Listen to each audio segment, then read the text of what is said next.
ከዚህ ክፍል ለህይወታችን መውሰድ ያለብን ወሳኙ ትምህርት የመጀመሪያው ከእግዚአብሔር ጋር ቅርብ ሁን እንደ ዳዊት። ሁለተኛው መንፈሳዊ ህይወትን አስቀድም። ጊዜ የለኝም ብለህ ቸርች እየቀረህ ነው አይደል? ጊዜ ለሆስፒታል ይኖርሃል፣ ጊዜ ለፖሊስ ጣቢያ ይኖርሃል፣ ጊዜ ለእድር ይኖራል፣ ጊዜ ይኖራል። መኪና ሲጋጭ ገራዥ ለመዋል ጊዜ ይኖርሃል። ቸርች ለመምጣት ጊዜ የለህም፣ ለመጸለይ ጊዜ የለህም፣ መጽሐፍ ቅዱስ ለማንበብ ጊዜ የለም። መንፈሳዊ ህይወትን አስቀድም። ሶስተኛውና የመጨረሻው ከምትቀበለው በረከት ሌሎችን ባርክ። የመጽሐፍ ቅዱስ ክፍል መዝሙረ ዳዊት ምዕራፍ 23 ቁጥር 1 እግዚአብሔር እረኛዬ ነው፣ የሚያሳጣኝም የለም። በለመለመ መስክ ያሳድረኛል፣ በዕረፍት ውሃ ዘንድ ይመራኛል። ነፍሴን መለሳት፣ ስለ ስሙም በጽድቅ መንገድ መራኝ። በሞት ጥላ መካከል እንኳን ብሄድ አንተ ከኔ ጋር ነህና ክፉን አልፈራም። በትርህና ምርኩዝህ እነርሱ ያጽናኑኛል። በፊቴ ገበታን አዘጋጀህልኝ፣ በጠላቶቼ ፊት ለፊት ራስን በዘይት ቀባህ። ጽዋዬም የተረፈ ነው። ቸርነትህና ምሕረትህ በሕይወቴ ዘመን ሁሉ ይከተሉኛል።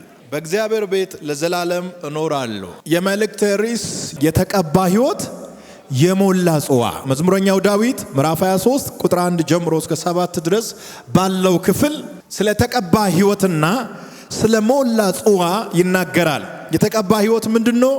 የሞላ ጽዋስ ምንድነው የሚለው ሁለቱን ለያይተን እናያለን። በኋላ ደግሞ አንድ ላይ አድርገን ወደ ቤታችን ይዘን ነው የምንሄደው።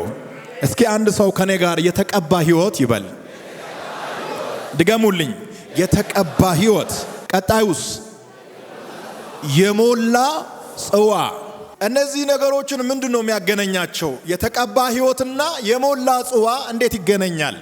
መጽሐፍ ቅዱስስ ምን ይላል? ስለዚህ በደንብ ነው የምናወራው። ይህንን ርዕስ ያገኘሁት ከመዝሙረኛው ዳዊት ምዕራፍ 23 ቁጥር 5 ላይ ነው።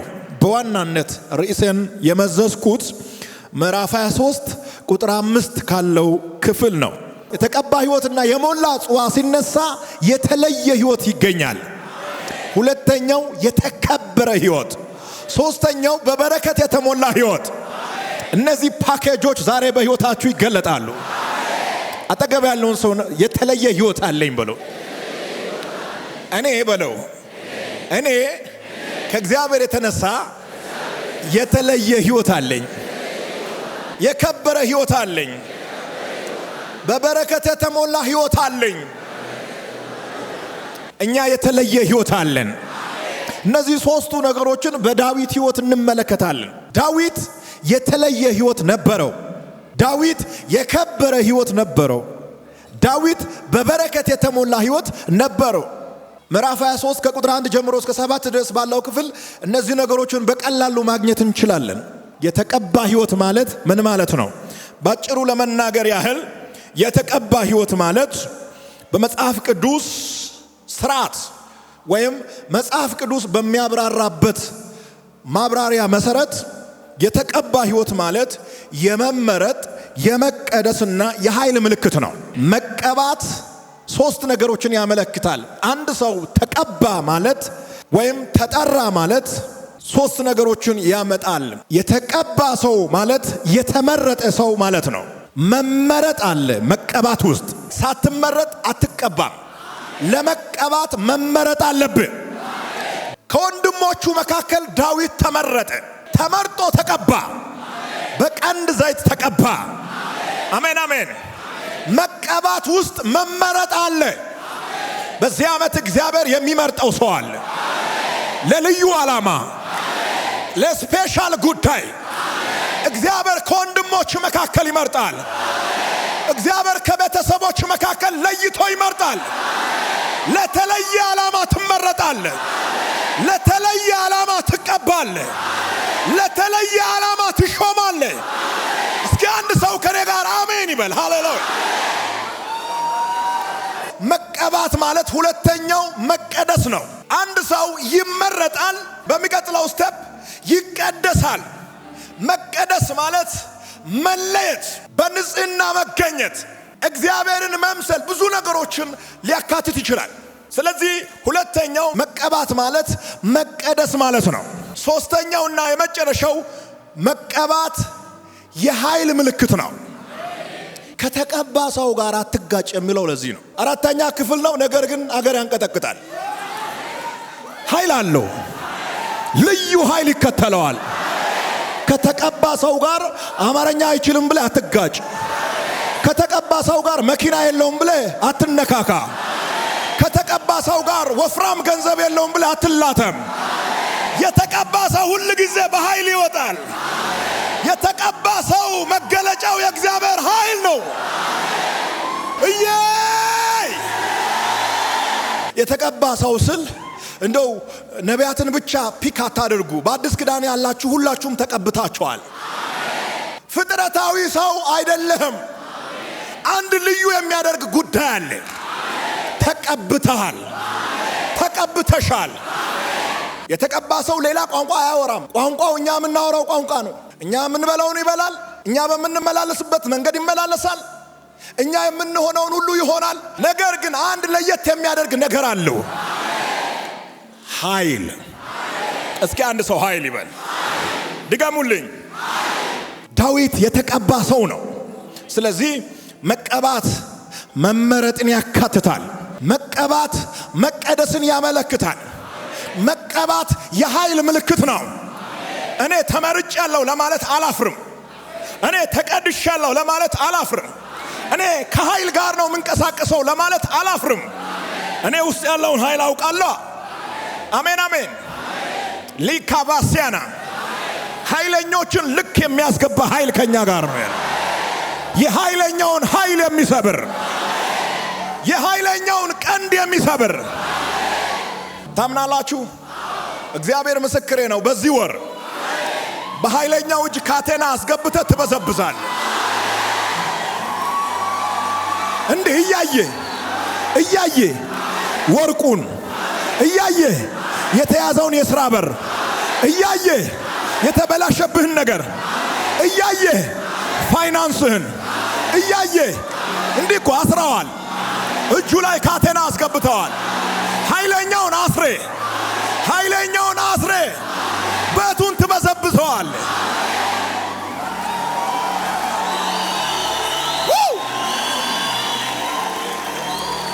አንድ ሰው አሜን አሜን አሜን።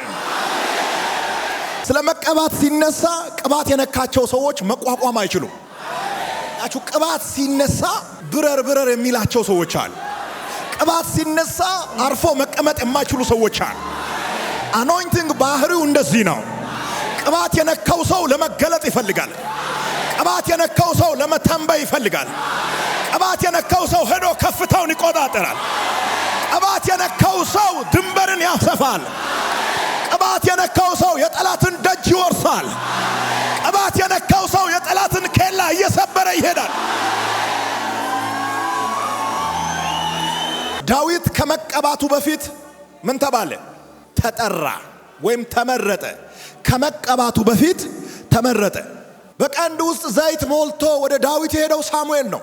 ሳሙኤል ወደ ዳዊት ይሄድ እንጂ መራጩ ሳሙኤል አልነበረም። መራጩ እግዚአብሔር ነው። እግዚአብሔር በምርጫው አይሳሳትም። ትልልቆች እያሉ እነ ኤልያብ እነ አምናዳብ በጣም ከፍ ያሉት እያሉ በምድረ በዳ በግ የሚጠብቀውን መረጠ።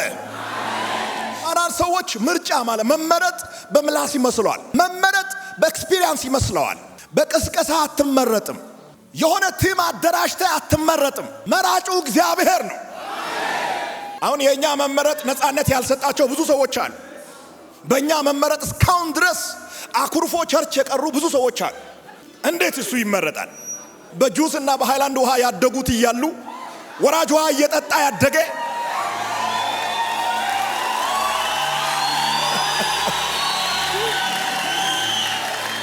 የእግዚአብሔር አይን ልምድ አይደለም የሚያየው። ምን አይነት ቤተሰብ ውስጥ ነው የተወለደው የሚለውን አይደለም የእግዚአብሔር አይን የሚያየው። ምን አይነት የተዘጋጀ ልብ አለው? ምን አይነት የተዘጋጀ ስፒሪት አለው? ከደህና ቤተሰብ ከተመረጥክ የእንትና ልጅ ስለሆንኩ ነው የመረጠኝ ትላላ። አባትህ ስም የሌለውን ስራ የሚሰራ ከሆነ አባቴ እንደዚህ ስለሆነ ነው ልትል አትችልም። አፍን ዘግተህ ከላይ ነው ትላለህ። እንዴት ነው እዩ ሲባል እኔ ከላይ ነው። ከላይ የሆነ ነገር ደግሞ አይሻርም። ሰው ዝም ብሎ ሊንጫጫ ይችላል፣ ሊጮህ ይችላል፣ አቧራ ሊያስነሳ ይችላል። ከላይ የሆነ ነገር ዝም ብሎ ይቀጥላል። በጣም ስሙኝ። በእስራኤላውያን ስርዓት 8ኛ ልጅ ርስት የለውም፣ ተመራጭም አይሆንም። ቤተሰብ ዳዊትን ለበግ እረኝነት ነው የመረጡት። እግዚአብሔር ለንግስና ነው የሾመው። የቤተሰብ እይታና የእግዚአብሔር እይታ ምን ያህል ልዩነት እንዳለው ተመልከቱ። የዳዊት ቤተሰብ የዳዊት መኖሪያ ምድረ በዳ እንደሆነ ነው የተናገሩት። የሰማይ አምላክ የዳዊት መኖሪያ ቤተ መንግስት እንደሆነ ነው ያየው። ቤተሰብ ዳዊት ትንሽ እንደሆነ ርስት እንደሌለው ነው የተናገሩት። የሰማይ አምላክ ግን ዳዊትን የከተማ የአንድ ሀገር ሙሉ የበላይ ጠባቂ እንደሆነ እግዚአብሔር ታላቅ ነው። ክብር ይሁን ለኢየሱስ።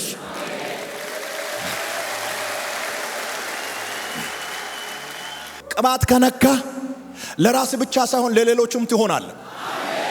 በቀድሞ ዘመን ንጉሳት፣ ካህናት እና ነቢያት በዘይት ይቀቡ ነበር።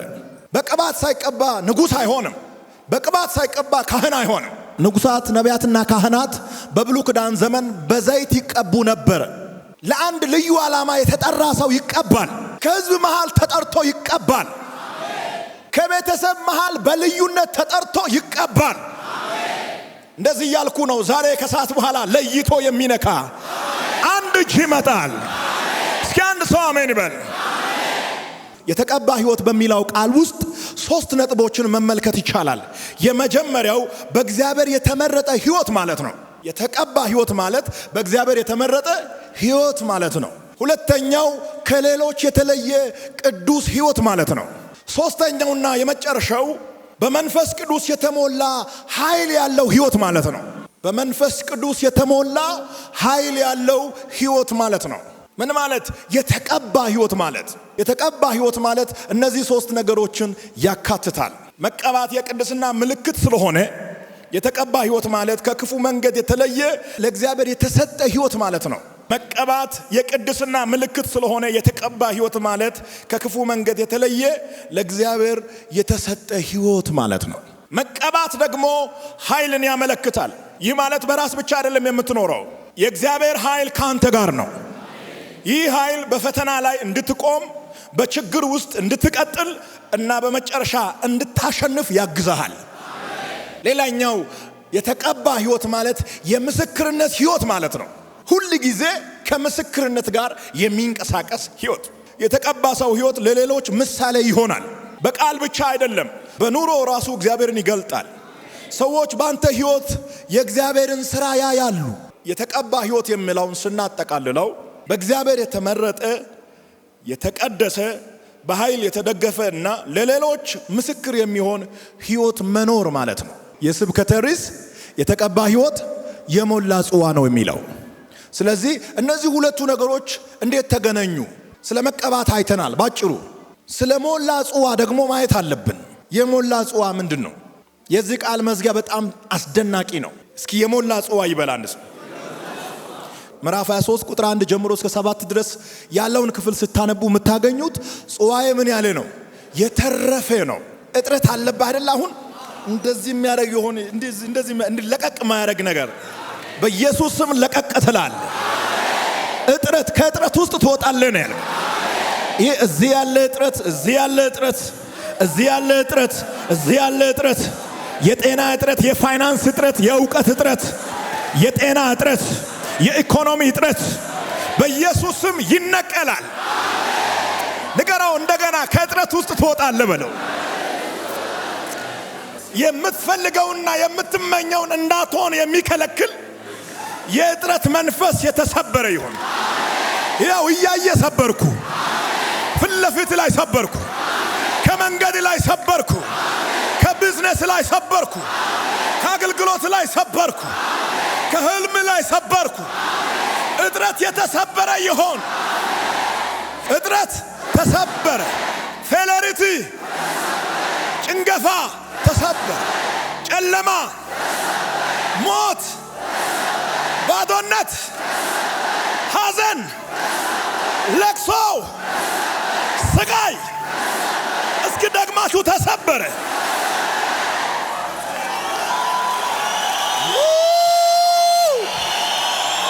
የተቀባ ህይወት ሲኖር ነው የሞላ ጽዋ የሚመጣው። መርካቶ ስለዋልክ አይደለም፣ ቻይና ስለሮጥክ አይደለም። እውነተኛ ሰላም የሚጀምረው ከዚህ ነው። ያለውን ሀብት ሁሉ ሰጥቶ እንዳንተ መተኛት የሚፈልግ ሰው እንዳለ ታውቃለህ?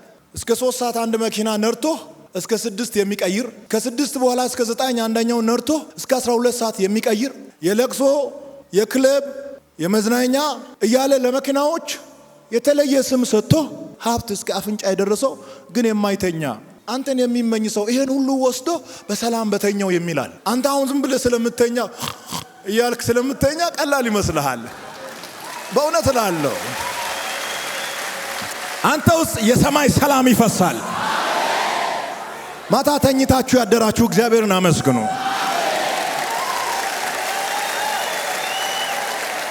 እኔ አይደለሁም ያልኩ ዳዊት ነው። ጽዋዬ የተረፈ ነው። ጽዋዬ የተረፈ ነው ማለት ሙሉ ይሆናል ማለት አይደለም፣ ሞልቶ ይፈሳል ይላል። ቤት ሙሉ ይሆናል፣ ውስጥ ሙሉ ይሆናል ማለት ብቻ አይደለም። ጽዋዬ የተረፈ ነው ማለት ሞልቶ ይፈሳል ማለት ነው። ምን? ሰላም ሞልቶ ይፈሳል፣ ፍቅር ሞልቶ ይፈሳል፣ እረፍት ሞልቶ ይፈሳል፣ ፋይናንስ ሞልቶ ይፈሳል። ለተቸገሩት እደርሳለሁ፣ የተራቡትን አበላለሁ፣ እኔ በልቼ ሌላውን አበላለሁ፣ እኔ ገዝቼ ለሌላው እገዛለሁ፣ እኔ እየኖርኩ ሌላውንም አኖራለሁ። ጽዋዬ የተረፈ ነው። ጽዋዬ የተረፈ ነው ማለት መኪና ትገዛለህ አይደለም፣ ገዝተህ መርጠህ እየነዳህ ለሌሎች ደግሞ ትገዛለህ ማለት ነው። ይሄ ነው መፍሰስ። ጽዋዬ የተረፈ ነው ማለት ከራስ አልፈ ለሌሎች ምን ማለት መፍሰስ። አንተ ባለበት አካባቢ የሚኖሩ ጎረቤቶች አይደርቁም። ካንተ ውስጥ የሚፈሰው ሰላም ቤታቸውን ሰላም ያደርጋል። ካንተ ውስጥ የሚወጣው ፍቅር ቤታቸው ውስጥ ፍቅር ይዘራል። ካንተ ቤት የሚወጣው የሰላም ሽታ ቤታቸው ውስጥ ሰላምን ያውጃል። ጽዋዬ የተረፈ ነው ማለት ይሄ ነው። ያለ እግዚአብሔር ውጭ ብታድር የምታተርፈው ብርድ በሽታ ነው።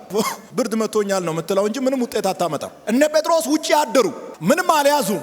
ጠዋት ጌታ መጣ፣ መረባቸው ሙሉ ሆነ። ያለ ጌታ ውጭ ያድረ ኤክስፒሪየንስ አለኝ፣ ልምድ አለኝ፣ ችሎታ አለኝ፣ ካፒታል አለኝ ምናምን ብለ ምንም አታመጣም። ጌታ ስመጣ ነው ላይፍ የሚቀየረው። ጌታ ስመጣ ነው ህይወት ከቦታ ወደ ቦታ የሚቀየረው። ጌታ ስመጣ ነው ነገሮች በሙሉ የሚቀየሩት። ጌታ ስመጣ ነው ህይወት እንደዚህ መፍሰስ የሚጀምረው። ተቀበሉ ይሄንን ህይወት፣ ተቀበሉ ይሄንን ህይወት፣ ተቀበሉ ይሄንን ህይወት።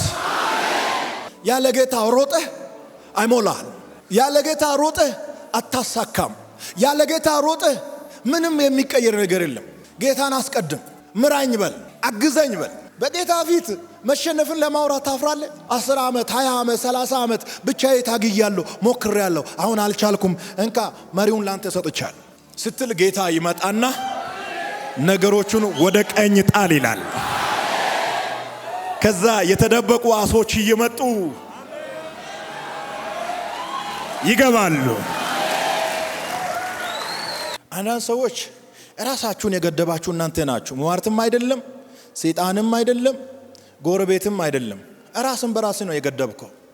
በቃ እኔ አንድ ጫማ ካለኝ አንድ መኪና ካለኝ በቂ ነው ትላለህ። በቂ ነው እያልክ እግዚአብሔር በግድ አይሰጥም። እንደዛ የምትጸልዩ ሰዎች ምርጫችሁ ስለሆነ ምንም ልረዳችሁ አልችልም። የልጆችን ትምህርት ቤት ብቻ ከከፈልኩ የታክሲ ካለኝ ይበቃኛል። ለምን? መንፈሳዊ ለመምሰል። ብዙ ከጠየቁ እግዚአብሔር የሚቆጣ ይመስላችኋል። እንዴት ትጠይቃለህ መኪና? እንዴት ቤት ትጠይቃለህ? እግዚአብሔር ከላይ ሆኖ የሚላቸው ይመስላችኋል። ክርስቲያን አይደለም እንዴ? እንዴት ትጠይቃለህ ገንዘብ የሚላቸው የሚመስላቸው ሰዎች አሉ። አይዞ በነ ይሁንብህ። ዛሬ ከፈለክ አውሮፕላንም ጠይቅ፣ ጠይቅ። አንኳኳ ይከፈታል። ፈልግ ታገኛለህ። ወደ እሱ ቅረብ፣ እሱ ወደ አንተ ይቀርባል። ብሩም ወርቁም የኔ ነው ብሏል። ጽዋችሁ የተረፈ ይሁን። እግዚአብሔር የተረፈ ህይወት እንድንኖር ይፈልጋል። በጣም ቀላል መንገድ ትንሽ ውጤት ያስገኛል። ከባድ መንገድ ትልቅ ውጤት ያስገኛል። አንዳንድ ሰዎች የእግዚአብሔር ሰው ቃል አውጣልኝ እኔ ዝም ብዬ እንደዚህ እያልኩ መድረስ ፈልጋለሁ ይላል። እንደዚህ አይነት መንገድ ላይ ውጤቱ በጣም ትንሽ ነው። አንዳንድ ሰዎች ደግሞ እንደዚህ ብላችሁ ትሄዳላችሁ፣ ውጤቱ ወፍራም ነው። የትኛውን ትፈልጋለህ? መምረጥ ትችላለህ። ጭረት አልፈልግ፣ ስድብ አልፈልግ፣ መገፋት አልፈልግ፣ ፀሐይ አይንካኝ፣ ብርዱ አይምጣ ልድረስ። ውጤቷ በጣም ትንሽ ናት። ቀላል መንገድ ውጤቱ ምንድነው? ትንሽ ነው። ከባድ መንገድ ውጤቱ በጣም ትልቅ ነው። የሞላ ጽዋ ማለት በሌላ አባባል እጅግ የበዛ ሕይወት ማለት ነው። እጅግ የበዛ ሕይወት ማለት ነው። እግዚአብሔር ለልጆቹ የሚሰጠው ሕይወት በቂ ብቻ ያልሆነ ከመጠን በላይ የበዛ መሆኑን ያመለክታል። ይህ በሰው ልብ ውስጥ የሚሞላው የመጀመሪያው የማይነሳ ሰላም፣ ሁለተኛው የማይደክም ፍቅር፣ ሶስተኛው በሁኔታዎች የማይመራ ደስታ እና የማይጎድል ጸጋ መሆኑን ያሳያል። ይህ ማለት ሰው ሁሉን ነገር በብዛት እንዲኖረው ማለት አይደል። ነገር ግን በውስጡ ያለው ሙላት ከውጫዊ ሁኔታ በላይ መሆኑን ያመለክታል። ምናልባት ሁኔታዎች አልተስተካከሉም ይሆናል፣ ግን ልብ ውስጥ ያለው ሰላምና ተስፋ አይነቃነቅም። ይህ ማለት ሰው ሁሉን ነገር በብዛት እንዲኖረው ማለት አይደል። አሁን እኔ እንደዚህ ሲናገር ሁሉ ነገር ስክት ይላል እያልኩ አይደለም። የተበላሸ ነገር እያለ ከውስጥ የሚፈስ ጽዋ አለ፣ የሚፈስ ሰላም አለ፣ የሚፈስ ፍቅር አለ፣ የሚፈስ የተሞላ ሕይወት አለ። ተበላሽቶ እያለም ሰላም ግን አይቋረጥም። የተዘጋ በር እያለ ሰላም አይነቃነቅም። ለምን? ከላይ ነው። ውስጣዊ ሙላት ምን ያደርጋል? የመጀመሪያው ይህ ውስጣዊ ሙላት ሰውን እንዲቆም ያደርገዋል።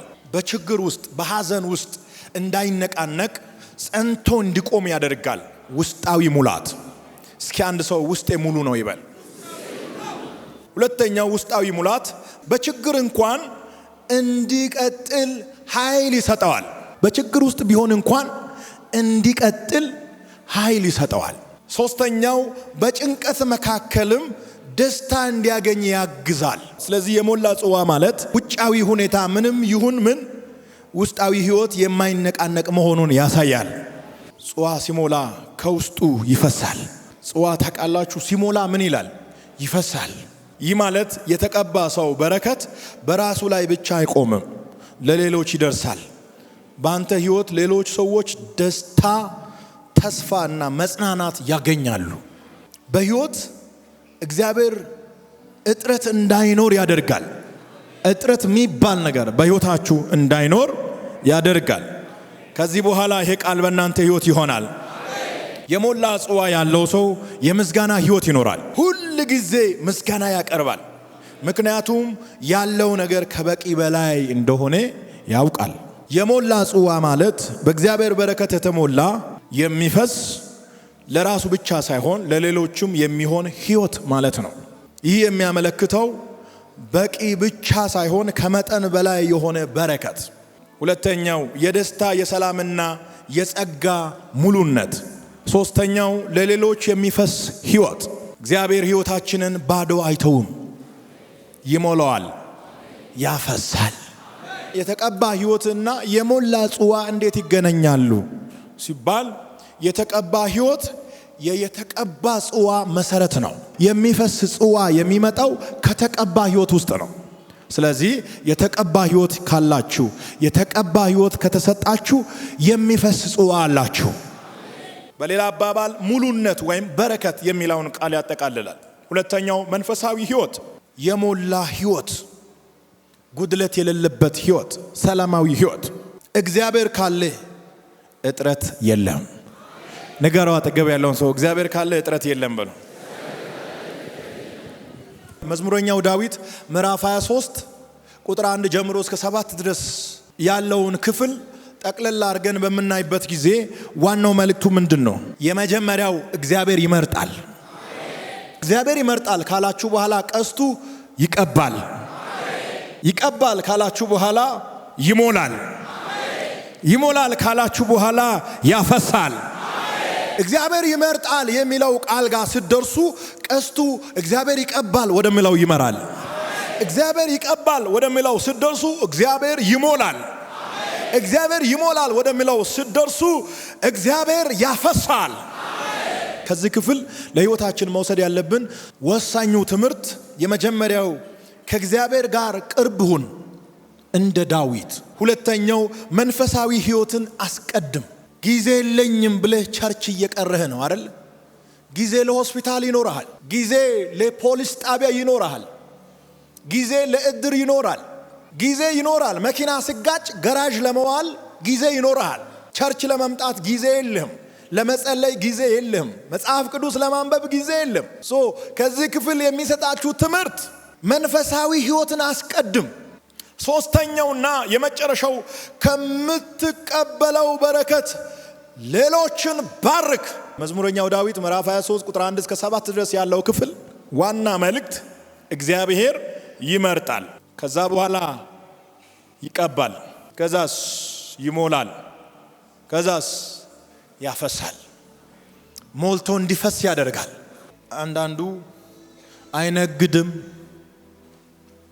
አስመጪና ላኪ አይደለም፣ ፕራይቬት ካምፓኒ የለው፣ ቆይ ከየት ነው የሚያመጣው ይላል። የተቀባ ሰው ከሆንክ ማግኘት ብቻ አይደለም፣ መባረክ ብቻ አይደለም፣ ሞልቶ የሚፈስ በረከት ይከተልሃል።